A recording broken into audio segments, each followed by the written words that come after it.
सभी साथियों को क्रांतिकारी जय हिंद। साथियों, मैं हर्षाली पोद्दार, रिपब्लिकन पैंथर्स जातीय अंत के आंदोलन के कार्यकर्ता हूँ।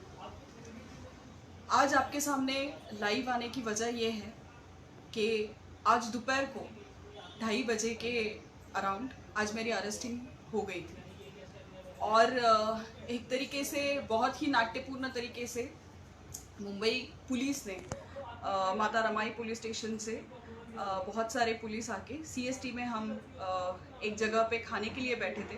एक होटल था छोटा सा, वहाँ पे हम लोग खाना खा रहे थे और कुछ कार्यकर्ताओं के साथ हम बैठे थे। 4-5 लोग थे और वहाँ पे अराउंड 2:30 के आसपास 4-5 जो सिविल ड्रेस में पुलिस आए। वहाँ पे कुछ पीएसआई रैंक के थे, कुछ कांस्टेबल रैंक के थे और उन्होंने आके एक तरीके से वहाँ पे पूरी नाट्यमय तरीके से हमको घेर लिया और मुझे ये कहा गया कि आपको हमारे साथ माता रमाई पुलिस स्टेशन में आना है।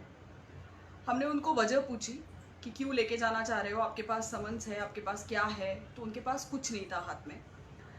और तभी उन्होंने बोला कि आपको एक लेडी पीएसआई उनके साथ थी और उन्होंने वहाँ पे कहा आपको अभी के अभी हमारे साथ चलना होगा। तो हमने कहा कि आप रीज़न तो बताइए कि क्यों जाना है। फिर उन्होंने ये भी कहा कि आपका मोबाइल हमें हैंडओवर कर दीजिए। तो हमने वहाँ पे भी उनके साथ एक तरीके से डिबेट किया। हमने कहा कि हम मोबाइल नहीं देंगे। क्या आपके पास, आप सीजर का कुछ वारंट लेके आए हैं? आप क्या लेके आए हैं? आप अरेस्टिंग वारंट लेके आए हैं? आप समन्स लेके आए हैं? आप क्या लेके आए? आपके पास क्या कागज़ है? आप क्यों इस तरीके से हमें ज़बरदस्ती लेके जाना चाह रहे हैं? तो उनके पास कुछ नहीं था। फिर उन्होंने माता रमाई पुलिस स्टेशन से जो सीनियर पीआई उनके जो थे उनको बुलाया और कहा कि आपका मोबाइल बताइए, आपका मोबाइल का नंबर बताइए। और अचानक तरीके से उन्होंने फिर टैक्सी बुलाई और हमें कहा कि आपको वहाँ पे हमारे साथ चलना होगा। हमने वहाँ पे मोबाइल और ये सब देने के लिए मना कर दिया क्योंकि हमें पता है इसके पहले भी इल्लीगली किस तरीके से सीजर किए गए हैं, इसका एक्सपीरियंस हमें है और पुलिस किस तरीके से इल्लीगली ये सारी चीज़ें करती है ये हम ऑलरेडी भुगत चुके हैं। तो हमें पता था कि क्या एग्जैक्टली ये करना चाह रहे हैं। तो फिर हमें टैक्सी में बिठाया गया, मुझे टैक्सी में बिठाया गया और माता रमाई पुलिस स्टेशन में वो लोग लेके गए। लेके जाने के बाद ये अराउंड 2:30 2:45 की घटना, 2:45 के आसपास की घटना होगी। माता रमाई पुलिस स्टेशन में वो लेके आए और वहाँ पे लेके आने के बाद उन्होंने कुछ नहीं बताया कि वो क्या करना चाह रहे हैं। फिर हमको बोला कि आपको अरेस्ट कर रहे हैं हम। और फिर मुझे लेडीज़ जो स्पेशल रूम था उनका वहाँ पे बिठाया गया। ना वकीलों से मिलने के लिए दिया, ना और किसी से मिलने के लिए दिया। वहाँ पे कार्यकर्ताएं सभी लोग बाहर आए थे, सारे साथी बाहर थे, वकील बाहर आए हुए थे, लेकिन उनसे मिलने के लिए बिल्कुल भी दिया नहीं गया और वहाँ पे बिठाया गया। और वहाँ पे बिठाने के बाद फिर वो अरेस्टिंग फॉर्म लेके आए, मेरे सारे डिटेल्स पूछे। डिटेल्स पूछने के बाद मुझे पूछा कि आप घर से किसको कांटेक्ट करना चाह रही हैं। तो मैंने मेरे भाई का नाम बोला। मैंने बोला कि मैं इनसे बात करना चाह रही हूँ, मेरे भाई जो है। तो उनका नंबर लिया और उनको फ़ोन लगाया। अरेस्टिंग फॉर्म पूरा भर लिया, मेरा कंप्लीट किया, सारे फिल इन कर लिया। उसके बाद और कुछ फॉर्म्स थे, कुछ फॉर्मेलिटीज़ थी अरेस्टिंग की, वो कंप्लीट कर दी उन्होंने।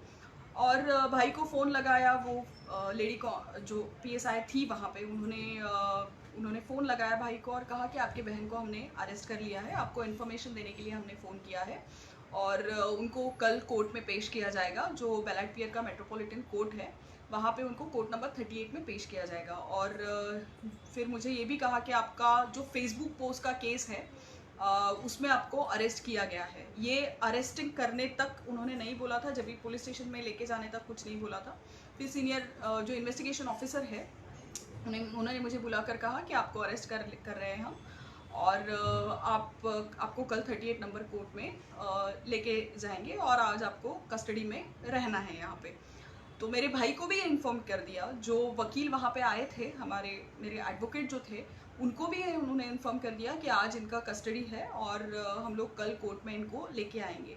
ये सभी बातें हुई। कार्यकर्ताओं को भी वही बोला, वहाँ से जाने के लिए बोला और एक बात थी कि अरेस्टिंग फॉर्म पे वो बोल रहे थे मुझे कि आपको माता रमाई पुलिस स्टेशन से अरेस्ट किया, जबकि मैंने उसका पुरजोर विरोध किया और मैंने कहा कि आपने मुझे माता रमाई पुलिस स्टेशन में अरेस्ट नहीं किया है, ना आपने मुझे कोई इंटीमेशन दिया है कि आप आइए माता रमाई पुलिस स्टेशन में। आपने डायरेक्टली ऐसे पब्लिक प्लेस से मुझे उठाया है जहाँ पे हम खाना खा रहे थे और वहाँ से आपने एक घेरा डाल के मुझे उठाया है। तो आपको अगर मेंशन करना है अरेस्टिंग फॉर्म में तो आपको वहाँ की जगह मेंशन करनी पड़ेगी और किस तरीके से आपने अरेस्ट किया वो वहाँ पे अरेस्टिंग फॉर्म में आपको लिखना पड़ेगा। तो इससे वो सहमत नहीं थे और अरेस्टिंग की जितनी भी प्रोसेस होती है, फ़ोटो निकालना या फिर बाकी सारे मेरे डिटेल्स लेना, वो सारे डिटेल्स वो लोग ले चुके थे। ये सारी प्रोसीजर होने के बाद, मेरे घर वालों को इन्फॉर्म करने के बाद, कार्यकर्ताओं को, वकीलों को इन्फॉर्म करने के बाद अराउंड 6:30 बजे तक उन्होंने इस पे वो कायम रहे कि ये अरेस्ट है करके। और अचानक से 6:30 बजे उन्होंने बुलाया, जो वहाँ पे इन्वेस्टिगेटिंग ऑफिसर है, उन्होंने बुलाया और उन्होंने कहा कि हम आपका स्टेटमेंट लेना चाहते हैं और स्टेटमेंट लेके हम आपको रिलीज़ कर रहे हैं।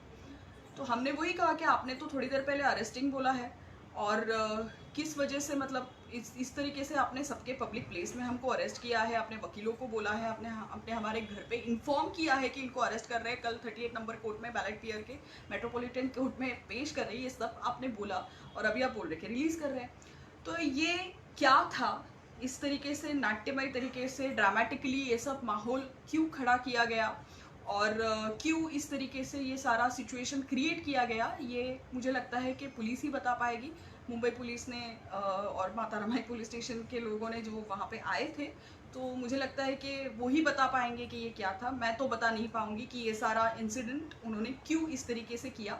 हाँ, मैं ये ज़रूर बताना चाहूँगी कि ये जो फेसबुक पोस्ट की केस वो बोल रहे हैं, वो बेसिकली 1 अप्रैल 2020 को उन्होंने ये केस डाली थी और उन्होंने 4 अप्रैल को ये केस डाली थी और बेसिकली वो ये कह रहे हैं उसमें कि मैंने ऐसी कोई फेसबुक पोस्ट शेयर की है जिसमें दो समाज में, दो कम्युनिटीज़ में कहीं ना कहीं तनाव के एक टेंशन क्रिएट होने वाले सारा कंटेंट है उसमें।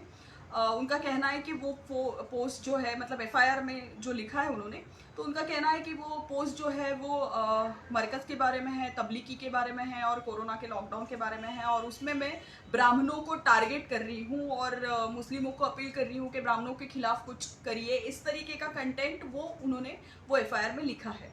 मैंने उनको इसके पहले मेरा स्टेटमेंट एमआरआई पुलिस स्टेशन में हो चुका है। मैंने वो जब भी उन्होंने मुझे इस चीज़ के लिए बुलाया, स्टेटमेंट लेने के लिए बुलाया, मैं हमेशा वहाँ पे गई हूँ। वो स्टेशन डायरी में मेरे पास वो सबूत है कि मैंने क्या स्टेटमेंट दिए और कैसे दिए और मैंने कोऑपरेट किया है उनको। और तभी भी मैंने बोला था कि ऐसी कोई भी पोस्ट मैंने शेयर नहीं की, कभी भी नहीं की। और जो पोस्ट आप कह रहे हैं कि मैंने शेयर की, मैंने एक तो वो पोस्ट शेयर नहीं की है, इस पर मैं आज भी कायम हूँ। अगर उनके हिसाब से ये पोस्ट शेयर की गई है तो बेसिकली ये पोस्ट मैंने लिखी नहीं। और दूसरी बात, जिन्होंने ये पोस्ट लिखी है वो पोस्ट लिखने वाले एफआईआर में एक्यूज नंबर 2 है और मैं एक्यूज नंबर 1 हूँ। मतलब जिन्होंने ये पोस्ट लिखी उनको आरोपी नंबर 2 के तहत उन्होंने रखा है और मुझे आरोपी नंबर 1 रखा है। और इसमें चार्जेस लगाए हैं 153A के चार्जेस लगाए, आईपीसी के 34 आईपीसी के ये चार्जेस लगाए हैं। उनका कहना है कि कुछ षड्यंत्र करना चाह रहे थे आप, दो कम्युनिटीज़ में टेंशन क्रिएट करना चाह रहे थे। तो बेसिकली, और उस एफआईआर में खुद वो कह रहे हैं कि ये पोस्ट आधे घंटे में डिलीट हो गई। तो ये सारे एक तरीके से फैब्रिकेटेड केसेस इस तरीके से डालना और साइबर क्राइम के उनके लोगों ने ये केस डाली है और पुलिस ने खुद से ये केस डाली है। मतलब किसी और ने भी नहीं डाली कि ऐसा कुछ पोस्ट शेयर किया है, साइबर क्राइम के लोगों ने खुद डाली और वो इन्होंने माता रमाई पुलिस स्टेशन के यहाँ पे उनको इन्फॉर्म किया है। तो हमारा कहना ये है कि बेसिकली आप इस तरीके से फैब्रिकेटेड केसेस बनाने का जो एक सिलसिला पूरे देश में चल रहा है, ये इसी का नतीजा है। और इस तरीके से एक दमनकारी क्या कहते हैं नीतियाँ धीरे धीरे लाना और कार्यकर्ताएं जो अम्बेडकरी मूवमेंट में काम कर रहे हैं, जो प्रोग्रेसिव मूवमेंट में काम कर रहे हैं, उनके ऊपर एक तरीके से ये दबाव बनाना, लोगों में एक दहशतगर्दी पैदा करना कि आप आगे नहीं आए, आप कुछ बात ना करें और जो किया ही नहीं है ऐसे गुनाह के लिए गुनाहगार साबित करना कि आप ये गुनाहगार है करके। तो हमें लगता है कि ये सारी चीज़ें जो चल रही है वो पूरे देश में जो फांसीवाद है, ब्राह्मणिकल फांसीवाद है, उसका एक नतीजा है।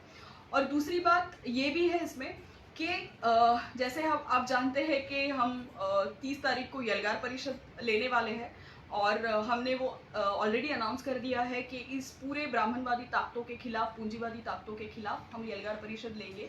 और इसका हमने अनाउंसमेंट 31 दिसंबर 2020 को इसका अनाउंसमेंट भी कर दिया है। तो हमें लगता है कि एक दमनकारी नीति उसकी वजह से भी इस तरीके से आगे लाई जा रही है। आज का ये पूरा इंसिडेंट क्या था, ये मुझे लगता है कि पुलिस खुद ही बता पाएगी कि एग्जैक्टली क्या उन्होंने किया और वो क्या करना चाह रहे थे, उनका इंटेंशन क्या था।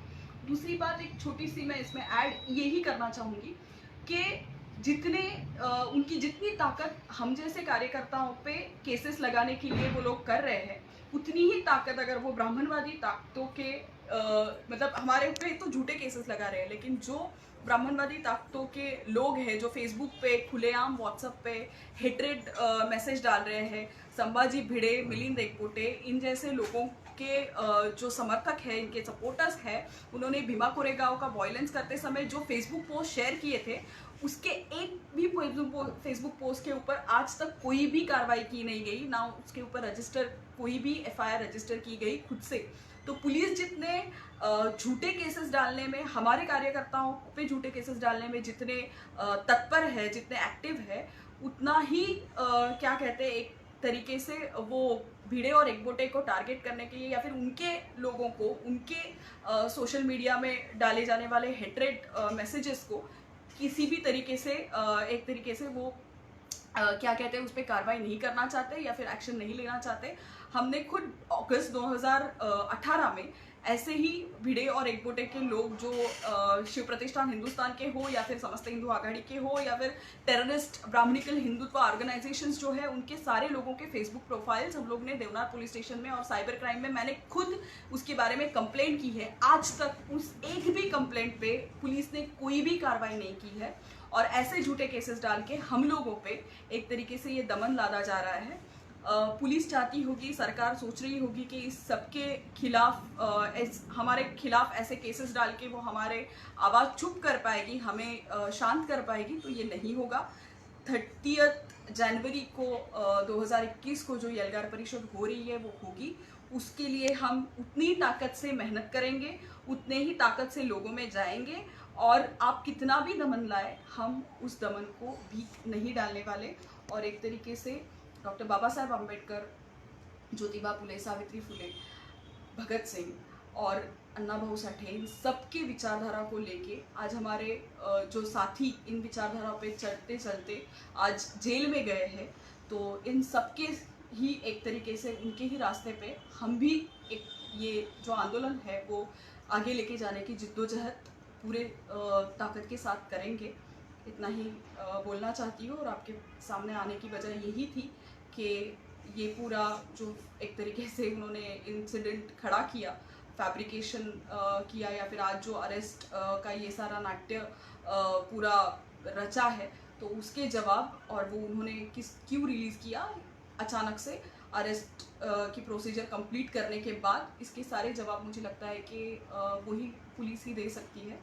आपके सामने आना था इस सारे कन्फ्यूजन और जो भी लोगों ने इसके बारे में सवाल पूछे, तो आपके सामने आके वही बात रखनी थी कि ये इसमें सच्चाई थी। और जो भी एक साथ लड़ने का जज्बा सभी लोगों ने दिखाया अरेस्टिंग होने के बाद, तो मुझे लगता है उस जज्बे को हम जय भीम करते हैं, इनकलाब जिंदाबाद कहते हैं। क्रांतिकारी जय भीम।